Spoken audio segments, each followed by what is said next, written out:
Hi everybody and welcome back to the Fenced In podcast. You are here with myself, Ben Peggs, and Chris Mollard. We are both GB international foilists and actually coach and student. Chris and I have been working together for a little while. Seems a bit odd talking about being coach and student when we're both represented, but it works quite well, and lifelong friends. And today, I believe this is episode 18, and we have a very special guest. And I will actually leave Chris to make that introduction. Chris, you okay? Yeah, I'm very well, thank you. So, as Ben mentioned, we've got special guest today, British fencing's Olympic manager, Johnny Davis. Who's joined us, bless him, at 8:20 in the evening after a workout. The most elusive man in British fencing at the moment, working hard, or hardly working. But he's joined us today, and it's really is a pleasure to have him on. Johnny, how are things? You all good? Yeah, we're good. It's just somebody's asking, one of my mates was asking me about this today, just over WhatsApp, and I said I just spend my time organizing things and then unorganizing or reorganizing and then start again. And it's just, yeah, it's a really, really interesting time if we can stand back and I kind of have this theory that I run a video camera, that I watch what I do. So, everything I do, I always wonder how would it look when I play it back. And I think that, we talked about that as a family whenever this whole COVID thing started. And it's just interesting in terms of, I think there's a lot to learn about ourselves and about each other during this. So it's like you have a dual focus. There's the stuff you have to do, and then there's the reflective stuff. So the day-to-day stuff is just not getting attached to stuff that you can't change.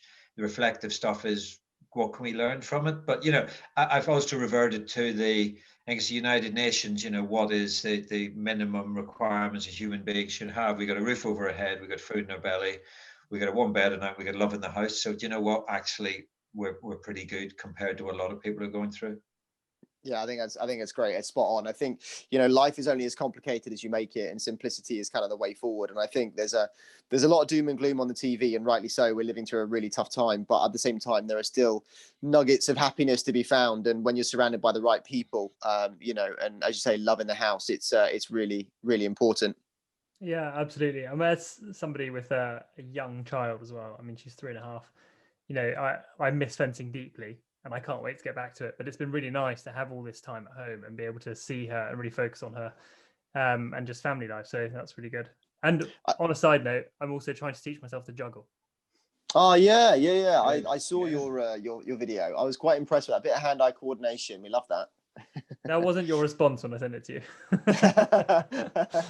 Well, I'm pleased that we're all trying to keep busy in lockdown. That's for sure. But actually, I mean, Johnny, for you, life has not slowed down. If that anything, it's accelerated. And what is a kind of day-to-day life for you right now? Obviously, now having the official role as Olympic team manager, I know you kind of got involved briefly and were doing a great job in the kind of early days, and it was just as much as you could and giving a lot of your time. And now obviously there's a full position for you, and you've really kind of run with that. It seems like workload has probably gone up as well, I guess.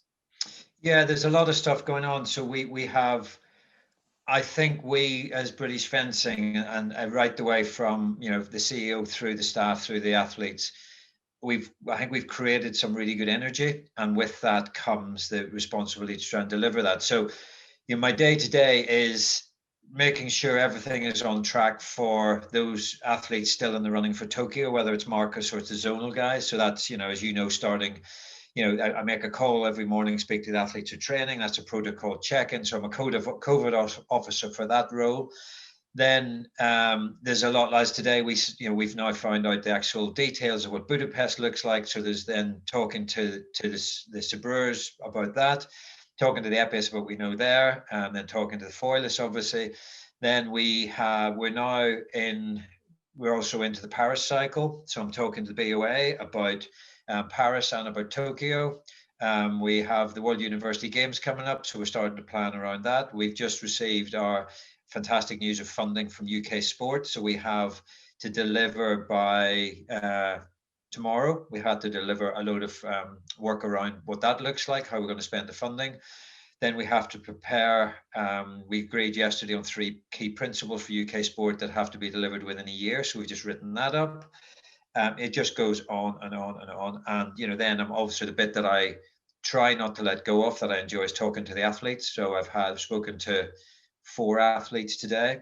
So, that's the bit that kind of energizes me. And the other stuff is, we did we did that Zoom call the other night around culture and listening, and that's a piece that we had, I think it was 50 people on that call. So that's about embedding I think we've gone through a huge cultural change, which started before COVID, but it's given us. I always look for opportunities. What's the opportunity to talk to the athletes?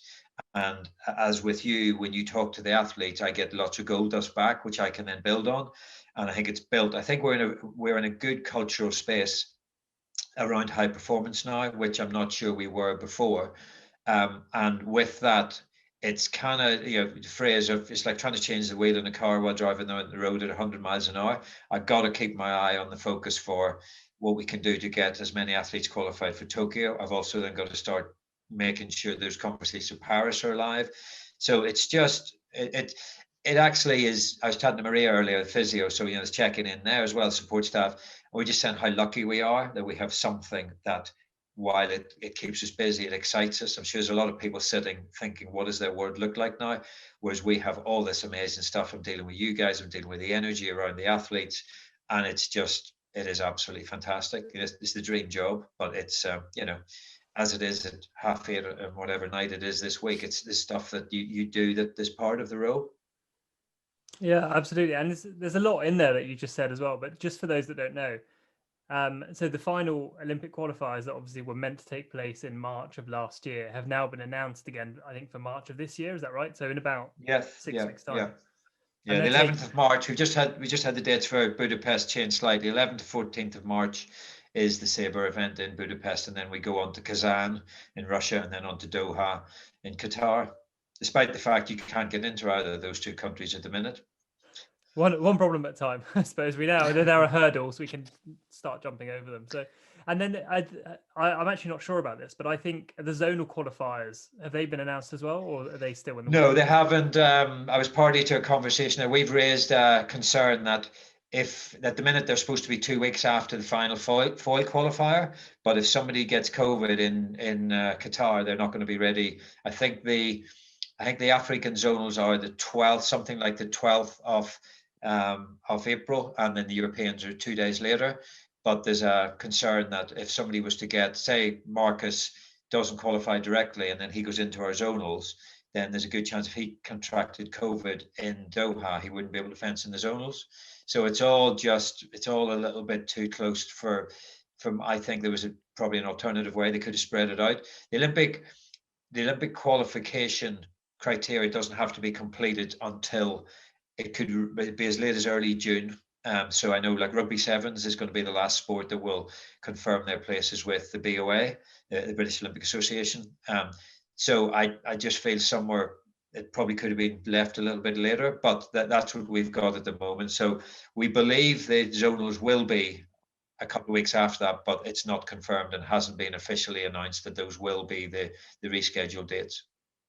It's it's a really tough situation, isn't it? Because it's kind of best laid plans and that kind of thing. I know the FIE have wanted to, through discussions we've had with you, Johnny, wanted to give the athletes plenty of time to prepare and stuff like that, and a kind of noble effort towards getting the competitions up and running again. But the reality of this situation is that nothing ever pans out the way you plan it, and with COVID and the situation chopping and changing as much as it does, it kind of makes it challenging. And so I mean, it sounds like, Johnny, you're not that busy at all, really. You're just kind of chilling, putting your feet up. I know that poor Johnny has got probably 150 missed calls from me as we do our regular morning's brief. And what I like is, going back to the whole culture idea that you were talking about, is that it kind of starts from the top down. And we've found that over the last year or so, if not longer, that there's been, some significant changes within the way kind of people look at professionalism and high performance, and certainly lots of young guys and girls coming through onto the squads as well, and kind of getting them to be on board with the idea of what that's about, and obviously the senior athletes who are current playing their role. And it just feels like such a great environment, and that environment is what kind of fosters success. But I like the fact that you mentioned you're constantly in contact with the athletes, and I can vouch for that. And I think it really means that there's quite a personal touch. But with that being said, obviously we've got the announcement of UK sport funding, which is just excellent. Firstly for you, that must have been a kind of a real point when it was like, yes, kind of this is exactly what the sport needs. We're really happy with that. What does that look like, and how does that kind of feel for you and the sport? Yeah, it was a significant moment. So I feel that it was kind of a hopefully turning a corner, in the sense that when I came into the role, there was understandably a lot of anger, a lot of confusion over the way the world class program ended. And I think there were people within British fencing getting caught in the crossfire, the CEO and various people who weren't really responsible. And I think if people reflect now and look at, there were certain practices, and the way it was, it just wasn't as, it was difficult for everyone. So a lot of the athletes then the athletes those who were in the program either felt, those ones who were in it felt they didn't like it because of the pressure. Those who weren't in it were jealous that they didn't get part of it and were angry that they were outside of it. A lot of those athletes, so some became dependent. Then whenever the money was taken away, they had lost the dependency. They didn't know really how to operate on their own. Those who weren't involved became independent and had forgotten how to work with other people. So, you had these two groups where there was just and the British fencing didn't really have anybody in my space looking after the senior athletes. There was no one who was the voice for senior athletes. So you had this, peak, and then, doom and despair of everyone, those who thought they were on a journey for the next 4 years, all pulled out very last minute, totally unexpected. So it took a couple of years to rebuild that. I walked into a couple of very difficult conversations with people, about, you British fencing, you this, you that. And I'm kind of going, you know what, I'm happy to take the challenge, but it wasn't me did it. I didn't do it. And also, to be honest, part of the reason I was happy to take the role is I've been that athlete who, I remember the first piece of funding I got was I got £25 handed to me when I got back from making my first 32 in a competition in Paris. So I did it. I lived in Germany. I gave up my job for 2 years. I left my wife back in England. I paid for it. So I understand the journey. So that's why over time we've just tried to, I'm not trying to be a friend with the athletes in the sense, be my friend and it'll all be all right, but just in professionalism. So the work that there was a lot of work being done with UK sport before I came in, and Georgina and Steve Kemp should carry a lot of the credit for that. I came in and added the top piece around performance, and our relationship with UK sport, I'd say, is very good at the minute. The reality is we are not ready for world-class funding. As much as you as athletes would love them to give us 7 million quid, we're not really set up for it. We just don't have the structures in place. So your question earlier about what we're doing, we're looking how we spend that money, and a big portion of that money, a significant portion of that money, is about building structures. It's about coaching. We need our coaches to be better. We need to offer more to our coaches, because if we don't, our athletes won't get better. That's a fundamental part of the system that we need to fix. So while Marcus Mepstead is funded as the one athlete at the minute, but then we have an opportunity to go back in around what they call confirmation to try and get some more athletes funded. So we've got to reapply for that, but it gives us a solid base. It's a 1 year confirmed funding with a 4 year, hopefully a 4 year. I'm trying to think, so I've lost the word. Confirmed for 1 year, indicative 4 years. So everyone, normally you get told you 4 year cycle. Everyone's been told the same because of the state of the economy. So hopefully this will roll on. It means we're maybe going to employ one more staff. So it's not going to be like throwing money around for new staff and do what happened in the world class program. It's trying to underpin a lot of it, trying to underpin a lot of the stuff that's going on. And the stuff you saw the other night around the grow model and working with athletes, trying to get that piece. So one of the 3 things we signed up to yesterday was this commitment, which is what does everyone in this organization sign up to at a competition. So competitions, people turn up and you don't know who that person is, and there's somebody's late, and it's that whole professional piece. It's about that piece, and we're going to, as we've done with some stuff you've been involved in, we're going to ask the athletes to help write that. So a lot of it is preparing. And the funding is focused on, a lot of it is on Paris and beyond. So Paris, Los Angeles, but then my role also is talking to the charities to try and make sure we've got enough money for the teams, to make sure that the teams are looked after. So the lady we deal with is really positive, a lady called Jo Jones. She's been fantastic with us, totally transparent, totally open. I feel very positive about our relationship with them and the honesty of the relationship, which I think is what people were concerned about before. And we're not promising anybody anything. We're very honest about we are still working through what that budget looks like. But for the organization, for building the structures to be ready to be world class by Paris is kind of the ambition. And then at that point, we go back in and we apply for the big monies. And this is a question for me more than anyone else, but is the idea that Paris is going ahead at the same time as it would have done? So it would be in 3 years. Yeah, everything is there's been a couple of journalists have got hold off as journalists, not just UK journalists do. I'm lucky enough, I sit on a British Olympic Association call. We had one last week, there'll be another one next week. So we get within the BOA, they're very well placed. There's a couple of different groups, and BOA senior staff are involved in those. There's one which is Australia, Canada, America, New Zealand and Great Britain, and they're very central to a lot of the planning. So they all speak regularly. The chef de mission is on one of the senior planning organization or the senior planning groups within the organization. So, we had a call last week, and they're saying it's going ahead. A lot of the reason it will go ahead is because the IOC need to deliver the medals, and they need to deliver the media. They need to deliver the broadcast rights. If they don't deliver and they lose those, they could lose them for Paris. They could lose them for Los Angeles. So, there's not the FIE, for instance, TISO, the timing company, haven't renewed the contract with the FIE because they're saying, well, why would we renew it on a 4-year cycle when you're not doing anything for a year? So that there's a danger there that you lose that income. So I suspect what we're being told about the Olympics is it's definitely going ahead. It will be we know that you have to leave the village within 2 days of finishing competition.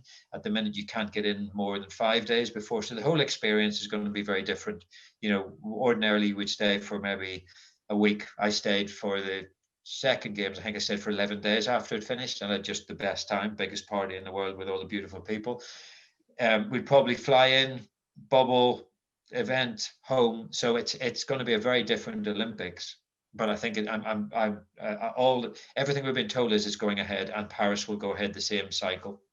That's fascinating. Actually, so you just touched on your story a bit. I wondered if maybe we could talk about your origin story, which is a term I always hated when I heard it on a podcast. But when I was writing up the notes for talking about your background and how you got to be where you are now and your path and your journey, that's actually the phrase that came to mind that might sum it up the best. So could you maybe talk a bit, cycling right back, and talk a bit about how you got into fencing and what your kind of activity level was, like where you got to? And it was one of those complete pieces of luck to begin with. I lived in a dormitory town, a place called Dungannon, about 70 or 80 miles from Belfast. My dad, when I was 9, got transferred to Belfast, went to a school that fed into a senior school, which I went to when I was 12, and they did fencing. Kind of go, there you go. So when I was 12, I'd been kicked badly by a horse. I fell off a horse, and I broke this arm 3 times and this one twice, and knocked myself out. Just fell out of trees and did things that kids do, or that as I did, I suppose. So anyway, I'd had a bad horse accident, lying in bed in hospital, and on the television in the corner there was the Olympic Games was on, and this is 1972. So a lady called Dame Mary Peters won a medal. She won the gold medal. This is this girl from Belfast. So it was the old flickery black and white TV. And I have no idea why, but I went, I want to do that. And kind of what do you want to do? I want to go and do that, what she's doing, the Olympics. So I hadn't fenced. I did a lot of football. I was quite a good, I was quite a good little football. I was a good runner. I played hockey, did all sorts. I didn't start any fencing until I was 13, and actually more significant, I didn't have a coach until I was 19. So we were in Belfast, and it was we had a master in charge of fencing, Charlie Galt, God rest his soul, who all he could say was "Peripost, Peripost, Peripost." That's all he ever said. And then when I won the public schools when I was in 17, 16, whatever, first thing he did was take me to the pub. So that was kind of Charlie's role as the head of fencing. So the older boys taught the younger boys, and that's it. And we used to go to competitions, and I was lucky. I medaled at kind of what was then under 14s, under 16, but under 18s. You know, it's kind of agricultural. I didn't really have a clue what I was doing. Literally no one taught us to fence. So we used to go along, and this is obviously pre-cameras, pre-videos, and I just watched people, and I went, all right, so that's what he does. That's Pierre Harper. What does he do? Oh, I'll try that when I go home, and then I'd pin somebody up against the wall and we'd bash away. So kind of the starting point of that was, I suppose I started to take it seriously as in I gave up the other sports when I was probably 15, but literally, made it up. And so the rules were, don't ever lose because you're not fit enough, because I could do that. So I was always super fit, and things like I could fix my foils, make sure they always worked. So kind of things that stuck with me through my life is, don't ever lose hits and not on the things you can control. I moved over to England when I was 18 because I heard that this coach had arrived from Poland, and this was Yemek. So I came in, and I was going to go to Loughborough, and then ended up going to Polly in Kingston just because there was fencing there. And I remember I went along to Sal Paul, and I suppose in the back of this, I'd met my now wife, Katie. We went to Hungary, and I met my now wife, Katie, when I was 17. And she was 15, and something happened there. So this was always, go to London. There's this girl who's pretty attractive and wonderful, and ended up being my wife. So when I remember vividly going along to Sal Paul, and in those days it was really great. There was, some of these guys: Tony Bartlett, Pierre Harper, Steve Paul, God rest his soul, was there. There was a lot of people. It was really, really hard training. But I remember it took me nearly a year and a month before I could get a lesson over Yemek. I kind of used to there was a little old guy, Vic, who gave a call, or Arkos, the Hungarian, who used to go, and you had to hit him in between the whistles. And so while I was trying to, I kind of had this, I'm going to go to the Olympics, going to win it. So I had to do all this time and just wait and wait and wait before I could get a chance. And then eventually started with Yemek, and it kind of started to roll from there. And the like of Pierre, we buddied up and we would just do extra stuff. We used to run a 5K 3 nights a week after training along the embankment, and used to do extra stuff at the weekend, And again, I had to, I suppose the problem is I had to undo the stuff that I didn't know, which was all the kind of agricultural stuff. I then had to learn to fence. So that was pretty tricky. And at that stage, I only went, in my last year as an under 20, I went to one competition. I made a last 8 in a competition in Belgium, but I had no junior career in that sense. So that kind of drove me. Ultimately, it probably stopped me being consistently world class. I had world class moments as beat lots of good fencers, but I wasn't consistently world class. And I think that probably was part of the problem, because it didn't have that grounding.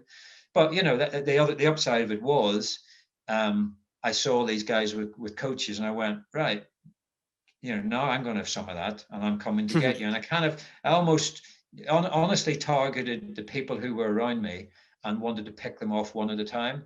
And I ended up then 1985 was the first year. So I was reserved for Los Angeles, and I should have gone to Los Angeles. And they didn't pick me, and then I came home and went, we should have picked you. So again, I remember having a conversation with Barry Paul going, I've had enough of this. And he was kind of like, why don't you get even with them? So that drove me on for a few years.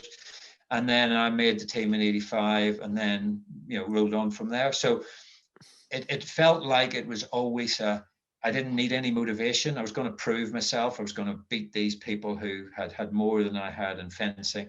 And I loved it. So and I trained like a madman. I trained and actually got myself, I ended up having to take a year off because I got myself so sick with training too hard. But and I didn't know what I was doing. Probably not. But I just always, that's why, I'm always encouraging you guys, be inquisitive, ask what's this, what's that, but I remember vividly standing going, when am I going to get a lesson off of this guy? Yeah. So it's really funny to come full circle with it now. I think that's great, and it's such an amazing story, and I know what it's like. The idea with with Zemek, there's this grand master and having to go wait your turn and go up through the pecking order, and that's an amazing story. And I know that you mentioned you'd had a few accidents as well. Johnny unfortunately is a tad accident prone, or maybe he just accidents find him. I'm not entirely sure. I know he's been knocked off his bike once or twice because he likes to be a particularly sporty man, then hence a lot of triathlons and stuff. And for those of you out there that maybe thought that Chris and I had some quite sharp 5K times, they were nothing in comparison to Johnny when he was it was only a few years ago, I'm sure, but running 16-minute 5Ks is definitely something to it was something that I was chasing for sure. And I think that what's nice is talking about the idea of performance, and you have the understanding of performance. You know what that is. You know what that looks like. You know the resilience that's needed. You know that you have to stay inquisitive. And I think that's what's amazing about Zemek as a coach, is that he continuously is someone that wants to learn. I watch him sit in a World Cup hall until the very final has been played out, taking notes, looking, learning, and that bleeds into the athletes, and that motivation, that resilience to kind of go away, see something you've learned, try it again. It doesn't work first time round. Keep trying. And that, that can be a really hard grafting process, but one that if you stick with it can really pay off. And I know that you made quite a large personal sacrifice to move to Germany to train. Talk us through that whole setup, that movement, and how that felt. Yeah, that was so I had this dream of going to the Olympics, and I had a really good 87. I had a pull from hell and to get into the last 32 in Lausanne, and I had Roman Koch, 5-time world champion, had Guy, world champion, Omnes, Olympic world champion, Chervy, third in the world that year, and a guy Vidmar, a Swiss. And I got through that. I actually beat Romankov and put Romankov out. It was me and him in the last fight. And we had three of us, Pierre, Billy Gosby, and myself, in the last 32 that year. So we kind of starting to arrive, we were starting to really get momentum. And then I was still working. So I was working in the music industry, and my average day in the music industry was, at that stage, I'd maybe have lessons off of Zemek twice a week in the morning at kind of 7. So I'd be up, having my lesson, go to work, get into work for 9:30, work for RCA Records. We'd work from then all the way through till we finished about 5:30. Then I'd go and train, and then I'd go out and see bands in the evening, or take people out until maybe 2 a.m, and then I'd start all over again. And it was brilliant. But eventually the wheels fell off, and I got an Epstein-Barr virus, and I got really sick. And I went from being, for Seoul, I went from being in one of the individual places to just scraping into the team. So it was so I went from, I think I finished 20 something in the world championships that previous year, and then I just struggled into the team no more. So the experience wasn't a good experience. I didn't enjoy it. We got it all wrong. We were in the village for 3 weeks before we fenced, and it wasn't a good experience. It was too much. We weren't very good, bottom line, as well as we weren't well prepared. We were very unprofessional. So at that stage, I came home and I just said, right, that's it. I've tried it, didn't work. I've got to get on with my life, because I had this option to make a really good career, lots of money, and travel the world with, hanging out with rock stars. So I remember I went to a football match in Northern Ireland. I remember chatting to somebody, and a guy I knew, and there's an old guy listening to, he says, and he just leaned over and he said, listen, son, you're a long time retired. Don't give up, So just the kind of things you pick up. I was absolutely right. So I came back, kind of regrouped, chatted to Katie. So my wife, Katie, went to the Olympics in '84. So she was, Katie was one of the top young fencers in the world. She retired when she's 21. She did it the other way around. She started when she's 9. Then she was offered a scholarship at St. Martin's Art College. So she kind of opted out, because she'd lived in Hungary, and her feeling was, unless she was training full time, she couldn't fulfill her potential. So we kind of had these two, we were doing it together, but it caused a little bit of tension as well. You can imagine two people coming home from a night's training and kind of a bit, tense, and Zemek's pissed you both off, or you've pissed him off. It's kind of, there's this tension in the air. Somebody's done well, somebody hasn't done well. So anyway, we kind of I had to take a year off. I couldn't, literally was wiped out. It turns out it's the whole post-viral thing. So I had most of a year I couldn't do anything. And at that point, it was a real, what do I do? So I'd taken on a new job at Island Records, which was my dream. I'm big into reggae music and all that stuff. So Island Records was like the iconic label. We're working with U2, the whole Bob Marley Foundation. We'd had #1 records with Rick Astley and Eurythmics and all sorts. So there's loads of stuff going on. There was it's kind of really blessed life, massive expense account, car, traveling, doing whatever we wanted to do. So at that stage I went, actually time's running out here. I was a late start. I've got to do this. So then we'd been going to Germany to train in Bonn. At that stage, they had a really, really strong team. They had, Uli Schreck and Alex Cox. So Alex Cox, world champion, Uli Schreck, Olympic medalist, Wolfgang Wiener, world junior medalist, Orange Schmidt, the Epis, the Sabreurs were great. So we'd been back and forward. So I just, we talked about events. He went, right, that's it. I'd been lucky enough that I'd been well paid. And in my role with Ireland Records, I'd asked them to give me sponsorship every year. And for 3 years, I put that away in the bank. I didn't spend it because I didn't need to. I was lucky. And then another label, a label called Go Discs, gave me sponsorship. So I banked all of that because my salary was okay. So I had about 25 grand, I suppose, which is 1989, 90. And I just went, right, in terms of roulette wheel, all on red, number 7. Let's see what happens. So packed up my car. Katie stayed at home. We married. We had the house, mortgage. And we just kind of worked it out. We did the finances, worked it out. I went over. I had a very good friend, Moritz Kwiska, who was in the German setup. And I arrived, and I stayed with him and his family for nearly a year. Slept upstairs in the loft with Moritz and his brothers, and we had the best time ever. And we had the car, so we traveled. Every weekend we go to a competition. The training was brutal, absolutely brutal. I remember one night there were 32 fights to 5 hits one night on a Wednesday. Wednesday was like the big night. People would come in from France and Belgium. We always had the Koreans were there all the time training, the Israelis who were really strong. How long was your training session? How do you do 32 fights? And it must be like 5 hour training session. Honestly, it was brutal. That session started at 6 o'clock and finished about 9:30. And if you won it that night, you could kind of unofficially say you were European champion for the night. But we used to play. Wow. We used to play football, 5-a-side football, full on, 45 minutes, 5 nights a week. On a Wednesday, we'd play for an hour and a half, and it was the Sabreurs and the Foilists. We did track sessions. They had weights room. This is when the whole German thing was just the power that the way they fenced was just so physically strong, and technically they're doing all of the stuff on the shoulders and the backs, and it was just amazing. And they welcomed me in. I ended up fencing for their team in the German championships. They gave me equipment and they helped me with my travel. And it was great. So did that I got all my physio when I was there. They taped me up every night. They did all of that. It was just brilliant. They welcomed us in, and did that right the way through to Barcelona, and then came home and kind of had to rebuild everything from there. So it was coming home was a very sobering experience. It was great. I remember I got a job in the music industry that I had lined up, and I remember sitting in a big meeting with some kind of very powerful, inverted commas, people, and somebody said, "Oh, Johnny's just come back for the Olympics," and this exec looked over and he went, "Really?" And that was it, kind of done. Olympic fencer, done. So there was that was very difficult. I've got to say that was a very, very difficult period. Yeah, I'm sure. And was that when you kind of stopped fencing competitively?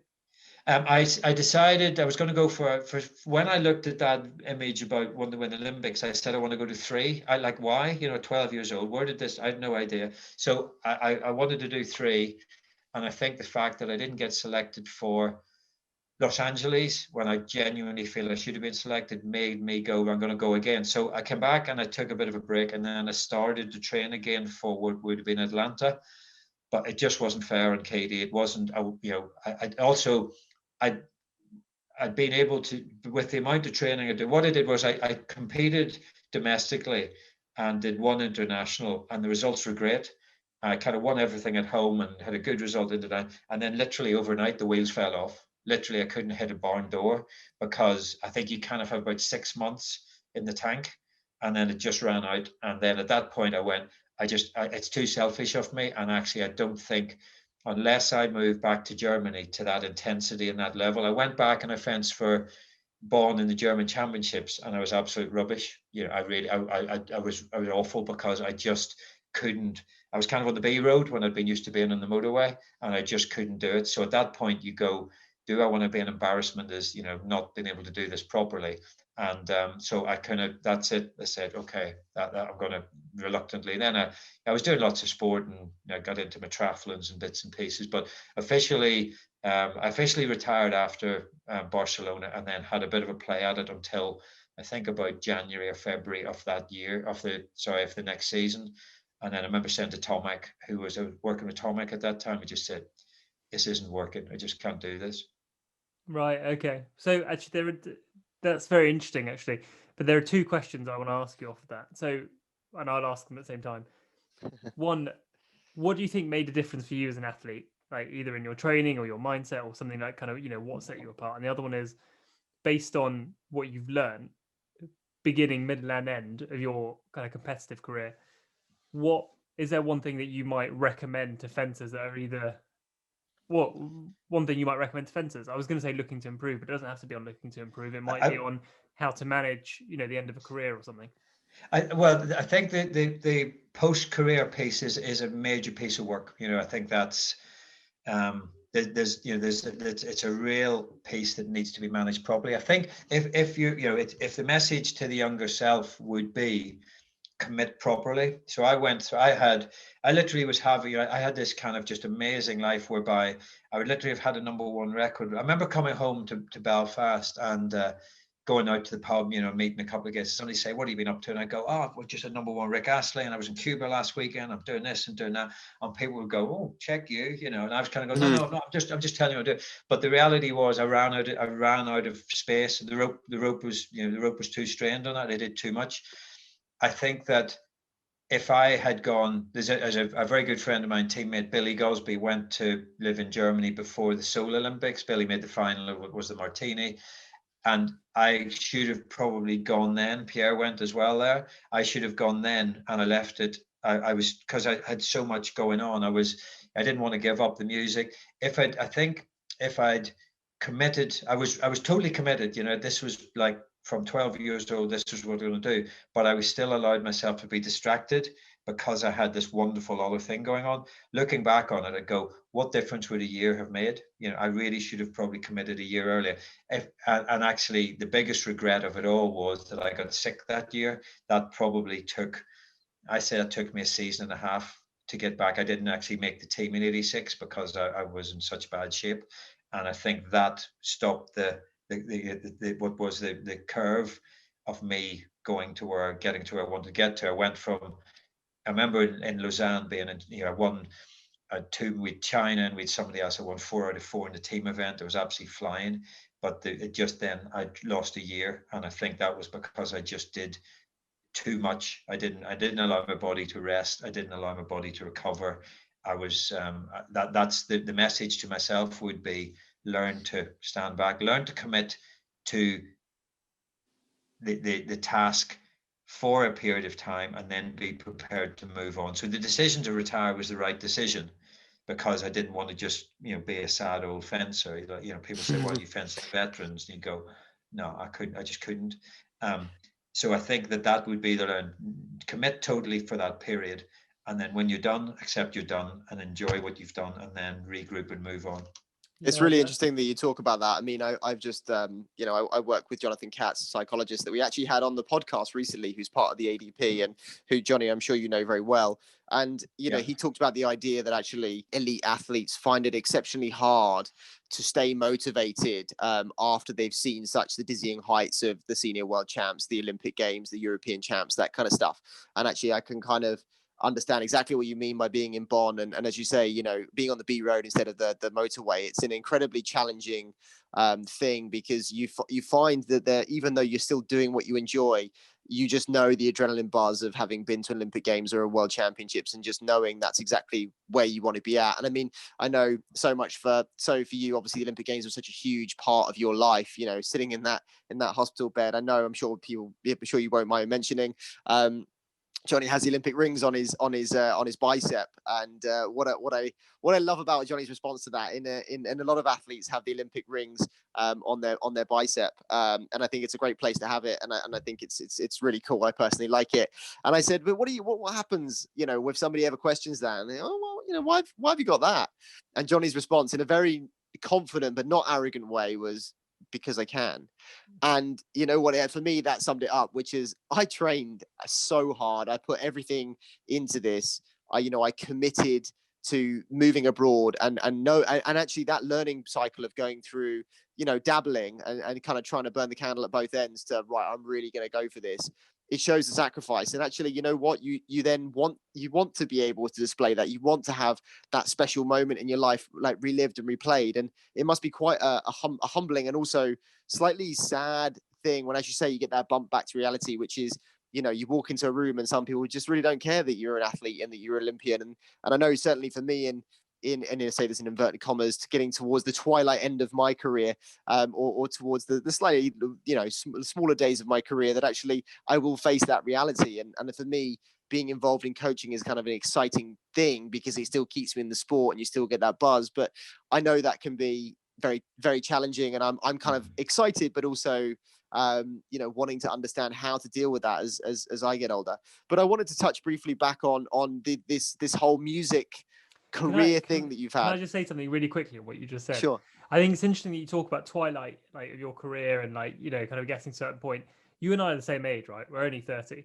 Sure. And like, we're pretty healthy individuals. We understand athleticism. You shared the trained podcast with me the other day, which I thought was awesome, and I've been like binge listening to it. And there are, the 5 facets of training they talk about. I've heard loads of people talk about that, kind of nutrition, sleep, recovery, movement and well-being and things, and all these other things. I think, being a 30-year-old athlete now is not what being a 30-year-old athlete.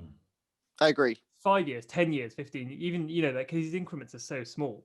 So I wouldn't be surprised if we saw international athletes going for longer, like Richard. How old is Richard now? No, Keith, 36, 37. Yeah. And Keith, as well. So Keith isn't on the squad at the moment, but Keith is late 30s and he's still doing an incredible job. Like domestically, he can kick most people's asses. I really wouldn't be surprised if we saw people kind of in their mid to late 30s, still being up there. If it's interesting, if you look at the men's foil top 20 in the world, you have Lepeshu 37, you have Kassara 35, I think you've Richard, these guys are made. You're absolutely right. In our day, we were joking about this the other day. We had a sponsorship from Mars for one of the Olympics, and they used to come in at the Leon Paul Centre and they'd set up a box of Mars bars. So you'd come in, I'd come from work, I was tired, you'd eat a Mars bar and you'd bash away, and then you'd get the spike and you'd drop, and then you'd go and have another Mars bar. And you'd have like 4 Mars bars, and then on the way home, what would you do? You'd go and have a kebab, and probably, because I was living close to Rob Bernig's, we'd go to the pub for a couple of pints. That was, my journey used to be, when I was a student, take me half an hour to walk to the station in Surbiton. Then I'd get the train into Victoria, which is 40 minutes. I'd walk over the bridge to Pimlico. I'd bash away, fence away. Then I would probably go and get a drink or something. Then I'd get a kebab at the Turkish place on the way home. Then I'd walk back over the bridge. Then I'd get in a train. Then I'd get off the train. By this stage, it's kind of 10:30, 10:45. Then I'd walk up to my student accommodation. Then I would go and I'd do a boil in the bag rice and a curry or something. And then you do it the next day. And I think we've all done that, haven't we? Guess what? It's just mad. But that was up until probably second years in the senior team. That was kind of what life was, before I went training. It was mad. The stuff we now know is just a different level. We no idea. You've hit the nail on the head. It's kind of stuff we now know, because what's becoming more clearer and clearer to me is even something like sleep. We all know how fundamental sleep is now, but even as recent as like 5 years ago, it wasn't understood. The importance of sleep. It was understood in inverted commas, but not. It wasn't prioritized. It wasn't a priority. Yeah, absolutely. But everything has changed. Yeah. For me, what's really interesting, and I love this, because you're right. Like, the times have changed so dramatically, and the things that we now know. What I love is the fact that smoking back in the day was really good for your lungs and to clear your throat, and Coca-Cola had cocaine in it. And if we do the things on that, Ben, I've got to say, Billy Gosby, who's my roommate, Bill, who was he was 4th in the Martini, good, real world-class fencer. And he used to buy at the airport, 2 packets of fags as we left to take to the competition. and then he would throw what he didn't smoke away on the way back home. And that was because that's what he just did, because it's like, how many I get me through. It was like, and I'd say probably 50% of the fencers did in those days. But actually, and you still probably see some athletes doing that now. And I think that sports science has gone forward and really helps us all learn more. But also we can I think as well potentially overcalculate it to the point where you get the real paralysis through analysis kind of thing. So I think there's a balance. But touching back on the point of what Chris was saying with there's the twilight of my career, I suppose different to both of you, because I probably sit more on your wife's side, Katie, and it's kind of from my point of view, I started. Why do you sit with my wife? Tell me about that. So Katie started when she was really young, and she went to the Olympic Games very early. And I suppose for both of you, you started what, again, in inverted commas, what would be considered late, probably a bit like James Williams, who went to the Olympic Games, started fencing when he was 17. I started fencing when I was 10, and I left school at 16 and became a full-time fencer when I was 16, right? So I've been full-time training for over 10 years, close to 14, 15 years. And what's really interesting is that athletes think about, and I certainly do, think about their career and their time span almost in Olympic Games. And so you think about the time as like, right, the next 4 years. So if I think about when I first started fencing at 10 years old and I went full time at 16 and I'm now 30, and if I think I've got another 4 years until the next Olympic Games in 2024, I'll be 34. It's going to be a high likelihood I won't do the next one because there are other things in life, like putting a roof over my head and actually having a savings account and potentially getting married and having kids.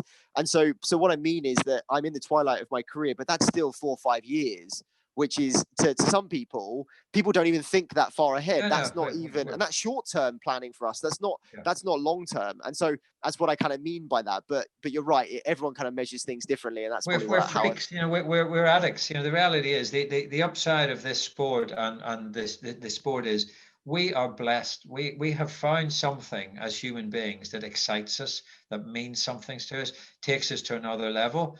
It means it's better than being addicted to cocaine or chasing somebody else's wife or alcohol or whatever. It is an addiction, but it's a healthy addiction. And as long as we feed it properly and nurture it, it takes us to a good place. The problem is when you are looking to come out the other side, you still have an addiction. So physically, if you stop training, you may have a heart attack because you're Steve Redgrave had to detrain for 18 months after his last medal because your heart atrophies and you could die. So there's all that physical evidence. Psychologically, it's to me it's commit to the moment so that you finish with no regrets. That's kind of, and for me, lots of things I'd love to have started earlier. Could I have been an even better fencer if I'd learned to fence properly? Yes. All that stuff. But actually, you know what? The one thing I wanted to do was I wanted to finish that Olympic Games knowing that I had done everything I could to win. I was in super shape. I had committed to it. I'd done everything. I'd put it all out there. And I remember the moment I lost the fight and I was out, and that was it. So you know what? I remember the hit. I remember the mistake I made. And from there, I lost the fight. But actually, I come home going, you know what? Finished top 20 in the world from where I started. That's okay. It's not where I wanted to be. But the question is, could I have done anything more? And if I hadn't moved to Germany, the answer would have been no, because I needed to explore that. Again, looking back, I should have done it earlier. I should have done, various things. But I think that's the key, is just, when you're going to finish, as the old guy said to me, you're a long time retired, it's going to come. It's going to hit us all at some stage. And then, an eye to the transition is important. But just try and feel wherever you are, wherever you get to, just feel that you've had a go. You've really had a go and you've done what you can. And at least that there's a huge sense of satisfaction and contentment as you get older. People say to me, there's people who say, the people who know about sport will say, how did you do at the Olympics? The people who just want to say, oh, you went to Olympics, how was that? But the people who know will say, how did you do? And then at that point you go, well, actually, if I was 19th in the world, did I fail or did I win? And then that's another whole conversation with yourself. So if somebody had said to me, you're going to finish in the top 20 at the Olympics, when I was that kid lying in the bed, I'd have gone, that's brilliant. At that moment, I was going, that's a disaster, because I genuinely thought I could win a medal. Johnny Willis says the same thing about you retired for a long time. So I find that fascinating. But yeah, sorry, Chris. Yeah. And what I was just going to say is what I think what you've mentioned as well is really interesting, in that, you know, there's so much that I've heard come out recently about doing the work, putting in the work. You know, actually what you say about committing to the moment is what my sports psychologist said the first time I ever spoke to him. You know, I'd just come off the back of a really bad nationals where I'd lost 5-4, 5-4, 5-4, 15-14. And I thought, that's not a sign, something's going on in my head. I don't know what it is. But, and, you know, he said the same thing. I think I was 26, 27 at the time. And he said, look, I mean, you know, when does a fencer peak? He's not a fencer, he's a cricketer. And he said, it was like, you know, kind of around the age of 30. He said, well, if you want to make something of it, now's the time, you've got to go for it. But the reason I mention that is because the hard work comes in day out, so that by the time you get to competition, that's the easy bit. You don't have to worry, really. You know, you can't do anything about your fitness at that point. All you can do is look back in the knowledge that you've done everything you could. You might have hated it, but it means that on that day you can enjoy every moment and really put everything you have into it. And that's an amazing feeling that, you know, only an athlete can give themselves. Yeah, completely. I think it's a great point to touch on. Absolutely. And, you know, it's and that passion, that, you know, that's what for me is as Johnny said, is having that thing in your life that means the world to you and more, that you're going after. And I for me, obviously, we're talking about the end of careers at some point. And, you know, I'm really excited to live the next chapter, because I don't leave fencing. And a bit like Johnny, now involved as the squad manager, you know, you're still involved in fencing again. So you get a slightly different buzz in another way. And I'm really excited to see where that takes me. But, you know, through COVID and people being locked down, being taken away from their passions, I suppose what's become very prevalent is the idea of mental health and looking after one's mental health. And I think this also is a wake-up call to those that maybe haven't found their passion or their purpose, in inverted commas, to go out there and look for things. But that doesn't just mean that having one passion kind of is standalone and you have to have that, and when it's not there, you know, you're not in a good place. Because you obviously are very passionate about music, and that was part of your career. In fact, I only really learned about this with Johnny when we were at the Anaheim Grand Prix, which was cancelled. We were all out there, and literally the day before, I remember we were going for a nice little recovery walk, myself and Marcus and the physio Maria, as mentioned, down this beach. Is like a kind of recovery bin training. The competition, I think the training centre was open the next day for us to be able to do weapons control. We were doing this walk down a beach, and there was a lovely sunset, and we took a lovely photo of it, and we got a phone call to say that the competition was cancelled. In that moment, we were devastated, but at the same time thinking, actually, we're still in this amazing place. And we suddenly realized that, you know what, we can't get home until Monday, and we've got the whole weekend, and we can't stay around people, and we can't. So we decided to move our Airbnb to somewhere that was a little more remote, because we didn't want to be in with the crowds and things like that. We didn't want to bring COVID home, considering how prevalent it was starting to become. So we found this Airbnb a little bit outside the city, and it just so happened to be very close to Joshua Tree National Park. And so we thought, well, what activities can we do for the weekend if we've got nothing else to do, stuck in this place? And I say being stuck in LA is not a problem, but being stuck where you couldn't hit the main city, what can we do? And so we decided just to go for a little walk around Joshua Tree National Park. And it was starting to get a little bit later in the evening, and we could see the stars, and it was amazing. And actually, I remember Johnny putting U2 on, blaring out the car. And it was a great moment. We all sat there looking at the stars in the middle of this amazing place, and the world kind of felt great. And it was kind of starting to come out about the music side of things that you've been involved in. And it kind of really showed me that you're very multifaceted, and actually athletes are, and you do have another passion in life. Kind of talk us through that and that other side that people don't know about you. Yeah, that was a great moment. We're dancing around to the Joshua Tree album in the Joshua Tree National Park, and that's a really good kind of focus on this is what this sport gives us. My history of music was very simple. I grew up in Belfast in what were pretty dark times. You know, there was a lot of it was a difficult place. You know, people were being shot and people were being blown up, and you know, my dad's car was blown up, and some of the friends of ours got killed. It's just awful. It's just really dark. So as a kid, I was into music, and suddenly when I was 16, this thing happened called punk music. I was like, wow, wow, that's good. So the bands, all this. I love subcultures. I studied subcultures for my dissertation. So I like the outsider. I like fashion. I love people. So subcultures become the norm, and it's watching subcultures grow. So it's big into alternative music and stuff. So I kind of got really fixated with particularly the band The Clash, you know, because it wasn't, the punk thing kind of washed over quite quickly, but it introduced me to reggae music and country music and all sorts of stuff. I used to go into, my first gig I ever went to was AC/DC, and then, you know, there was at that stage, Belfast, it's kind of, you know, it was so sectarian, it's divided, but, you know, we used to get together in a real dingy, dangerous part of town on Saturday night where all the bands would play, and it didn't matter what color, creed, you know, whatever. Somebody said, you know, you don't see an advert in the paper saying wanted, you know, Protestant bass player or Catholic bass player. It didn't matter. Whereas in those days it was sectarian lines, you know, and you didn't go there, and you just didn't go to those places. But this was so then I came to England, and I, you know, started to build up a real record collection. The energy that came around that whole punk thing, it just blew the lid off it. It blew the lid off the rules. I'm somebody who believes that rules are really important, but that I think it's really important that you challenge. No one should give you rules to abide to unless they then show the values behind why they can. So no one should just tell you do what I say if they don't live up to it. So I was quite a challenging kid at school, and you know, I started all this travel stuff, you know, and you know, went off and traveled with fencing. And then I came to work when I was working in when I was at college, the weekends that I wasn't fencing, to try and get some money. There's a store that used to be on the King's Road in London called Robot, which was a fashion store, which we did shoes and clothes.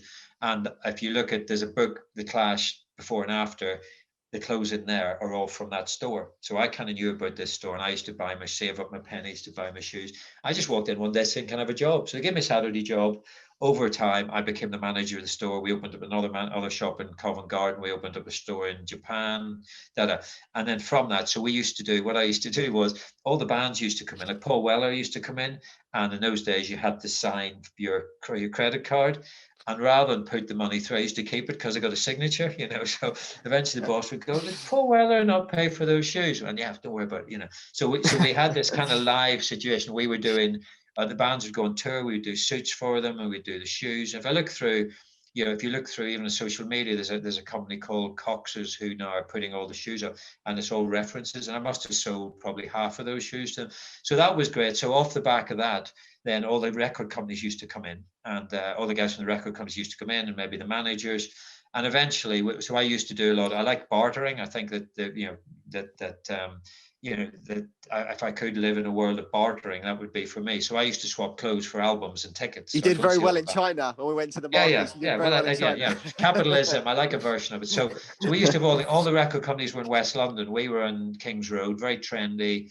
All the guys used to come in, artists, managers, record companies, agents, and we just kind of constantly swapping, you know. So I would swap them shoes and discount them, whatever. And eventually somebody just offered me a job one day and said, do you want to come work in the music industry? I went, yeah, I'll have a go at that. So I went off, I worked for an independent company, and my job was to get the bands onto radio and television. In those days, Radio 1 was like the Bible. You know, you had to get onto Radio 1, and then you had Top of the Pops and the Tube and all those things. So we were what they call pluggers. So, you know, we had to take people out, and we had to persuade them why to play my record rather than somebody else's. And then, you know, then whenever the records were getting played on the radio, the marketing guys would then spend the money to promote it, and then you get success, and then they get on television. So it's like I was getting paid a lot of money for just having the best time. The rules were there was no rules. It was the Wild West, you know. In those days, it was complete madness, complete chaos. So I did that I did that. Then I got a job at RCA, and we had a great time. We had, Rick Astley, who's come back round again, was like the first big superstar we had, #1 record. I remember my wife coming home one day. We had a little flat in Finsbury Park, and Rick was doing, in those days, Capital Radio used to do big outdoor events. And we were between an interview and that, so we said to Rick, come on, go home and get a cup of tea. So he was like this, you know, superstar at the time. I remember Katie walking in and going, "Hey, this is Rick. Rick is Katie." She's going, "Rick Astley sitting on our sofa." And I was like, you know, it was just normal, that sort of stuff. So I went on, worked through, I worked for RCA. We had a lot of success with the like of Eurythmics, and this is 84, 85, 86. And then over time, I worked at Ireland, and we had U2, a great couple of years. We didn't have any releases, but we had a couple of big tours. So I would take 30 people to Amsterdam for the night and 30 people to Paris. And, you know, expense account, I remember in those days at Island Records, I had to spend £5 grand a month on expenses, and if I didn't, they'd go, "You're not doing your job properly." So we just lived up and down the Chiswick High Road, like kind of like, just friends, "What are you doing tonight? Come on, go out." But it was just the way it was, big car, so on and so forth. So it all moved on. There were lots of really nice crossovers. I ended up I then worked independently for a while, and then I ended up working in when we moved back to Northern Ireland. We decided, to make it move back for family reasons.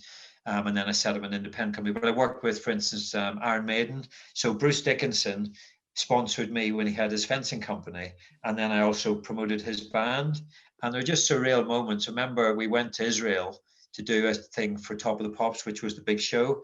And it was at that stage, U2 had done a piece on the runway at LA airport. Okay. And that was like the biggest thing. And then somebody else had done something amazing that cost even more money. So the manager of a fantastic guy called Rod Smallwood, who managed Iron Maiden, was big into his history.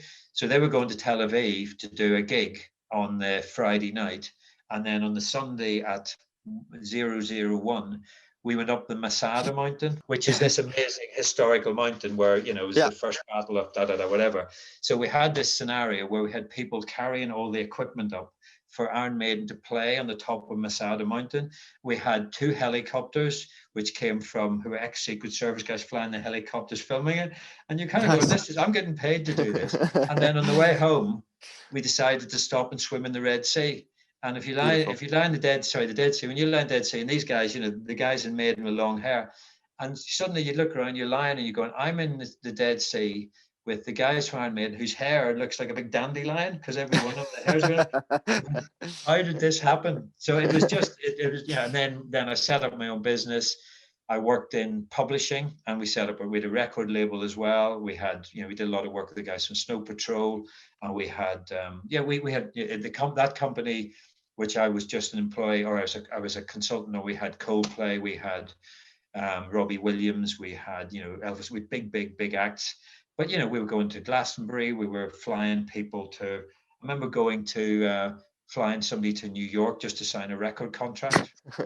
It was brilliant. It was really good. It was the downside is the music industry is ruthless. I always say the difference is in the music industry, they'll say, there's the knife, I'm going to stick it in your back. They'll tell you, because that's just the way it is. So I moved back to Northern Ireland in '96 because we had Christy, my son, had been born, and Katie had a business and I had a business, and we weren't going to cope, we weren't going to survive.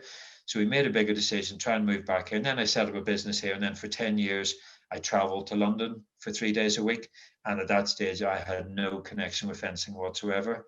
And then I evolved that music company whenever Napster came and the whole changes around streaming. There was less money in the business, and being further from London, you had less to spend because it was more centralized in New York, London, LA. And then we started to evolve into a sports management company, and that's what we have done up until COVID came along. And you guys did the Sheffield European Champs, didn't you, through that company? Yeah, we organised the things like the World Boccia Cup before the Olympics. We organised Sheffield. Great. A similar thing. It's people. It's it's not sitting in an office. It's a long hours. It's kind of resilient, but just great. So kind of everything I do is I suppose this role now is, what is my role? It's about people. So the music was great, and I still to this day, music is a big thing for me. If the days I recognize the days that I don't listen to music are the days I don't feel so energized, and when I don't feel energized, I don't listen to music. Whereas I break it the other way. When I listen to music, I feel energized, and because I'm energized, I listen to music. So it's it's a simple for me. I'll go and just lock myself in the room and turn up the music and dance by myself for an hour. I know it's a terrible vision, but it does happen. But amazing. so it's been I've experiences in music. So I've kind of just been around really successful people was interesting. So whenever if one of the fencers is having a strop and kind of being difficult, you go, do you know what? I've had to drag rock stars out of all sorts of places and all sorts of incidences, and had to get them, onto television and sober them up or do whatever, and egos that people who have sold millions of records. So if one of you guys is having a bit of a famous 5 minutes, you go, yeah, whatever, It's we nothing. move on. Amazing, and a truly incredible story to kind of hear about that as well. I have 3 quick fire questions if you're feeling quick enough for these. Yeah. What are your favorite moments, memories from fencing, from the music industry, and from being the Team GB manager? Fencing, I loved fencing in the team, and I remember fencing the Italian team in the World Championships in, I'm going to say 89, was Barella, Numa, Cerioni, and Cipressa. Oh, gold medal names. And I won 4 out of 4 in that match. So I remember that. Amazing. That was just. I suppose there's making your first Olympics, making your first senior result, blah blah. But that specific one, and again, that was the regret with that was the point at which I kind of felt I should have been at before I got sick. But yeah, that was really good. Music industry. Many. Yeah, there were lots. I think we had U2 did a tour, and they did. They played. We traveled Europe with them for a while, and I think some of those moments were, being that close to see. I suppose being on the inside of actually, like talking to the band around them going on stage, and then at one stage I flew with them back home from a gig, and that I learned. I wasn't awestruck, but I was just impressed, and again, that I think taught me a lot about managing people, and saying that was just the most amazing. That whether you like the music or not, the people made that whole unit, and it's one of the big, most successful things. And I do like the music as well that they make. So that was phenomenal. That was really close. I felt really privileged to be part of that. And then in terms of my manager's role, I've had lots of really good moments. I was really privileged to be close to Richard when he was winning, doing really well. And in China, I was really privileged to be close to Marcus. To be honest, I hope we haven't had the biggest moment yet. I think there's more to come. And it's cliche, but I genuinely, the thing that I like most is just being with the athletes, being able to talk with the athletes. And actually, what's more important to me are the small victories, because if I can get you guys to a happier place, provide you with a platform, and that you're able to be more focused. And actually what that does is means then I can look at you and go, well, you've got no excuses, so there's a selfishness in the management of it. But there's been lots of those, at the moments, the like of the pieces around, you talked about Joshua, the Joshua National Park, the journey around the competitions are amazing. We've been really blessed. But I think there's been lots of peaks, but there's more to come. I feel there's a lot more to come in fencing yet. So I'm kind of not going to give you a big moment on that. Perfect. On the team manager role. So I can happily close my career, and I can happily close the music industry, but this one is still open and a long way to run. Absolutely, and that's, I think, when they say the journey is better than destination. That's probably the absolutely. Good way to sum that up. Well, look, Johnny, it's been an absolute pleasure. Thank you so much for joining us. I know it's late in the evening and you've had a busy day, but it's been a lot of fun. And as I say, we could talk to you all evening. But we're going to bring things to a close. A few of our usual things. So guys, please subscribe and follow us on any platform that you get your podcasts in. And on Twitter, we are at Fenced In Podcast. I think that's everything. I may have got that all wrong, Chris. Do you wanna step in? Yeah, we're actually also now on Instagram, also at Fenced In Podcast. I don't know if you know about this. I did it the other day very quickly. I did. I saw your juggling video account. It was great. It's another account that I potentially have to look after and manage. Although you're doing a great job of it. So joining it as we speak. There you go. Perfect. Awesome. There we go. There's one thing on there, which is as you say, a video of me juggling. And also, if you want to follow J4G Designs, which is Chris's business, that also does a lot of the editing around this podcast as well, because that's great. And for me personally, if you want to get in contact with me, I have a Facebook page, which is Ben Pegs Fencing, and on Instagram, I'm at Ben Pegs, and the same on Twitter. That's Pegs with 2 G's. So whoever thought it was funny to ask me that the other day, they can get stuffed. I think that's probably about everything from us. Johnny, thank you so much. What about Johnny? How do people get in touch with John? Maybe you don't. He doesn't want anybody to get in contact with him. The poor man's so busy. I'm one of those sad old people who I think my Instagram is Johnny Davis 6929, which I didn't even bother setting up an address. So if anybody wants me, olympictm@britishfencing.com. So olympictm@britishfencing.com. But you probably don't have nothing really that exciting. But if we can help you, I'm here. Can I just say, you guys, can I just give a little bit back to you guys to say, well done, your resilience, your determination, your focus doing this through COVID. I think that if we reflect on that passion thing we talked about, and I think you probably don't recognize it, but you have connected with a lot of people and kept a lot, particularly in the early days. I think people are maybe slightly more familiar with it now, but I think in the early days, it really resonated with people, that there were people in the community who connected to their community. So for me, well done. Really applaud your desire, your determination, your focus. I think it has been really appreciated by a lot more people than you probably. I think a lot more people are aware of it than actually feedback, because that's just the world we live in. But so from a personal perspective, I'd like to pass that back to you guys. Oh, thank you very much. That's very kind. It was nice to hear.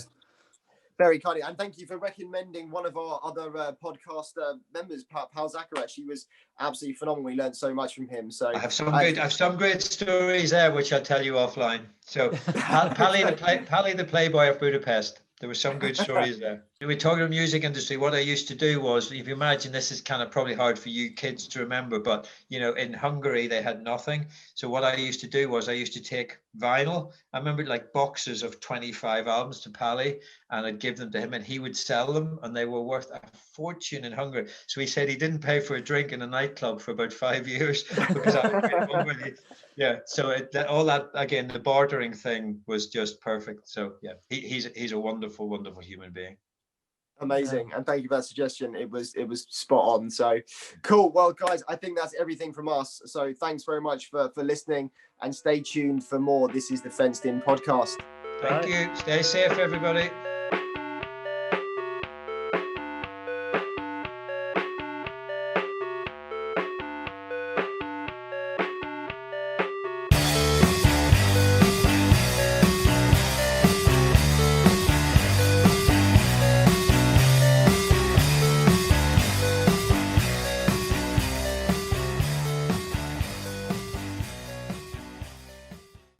The Fenced In podcast has been created in association with J4G Design, your one-stop user experience agency for all things digital, websites, graphic design, and technical support.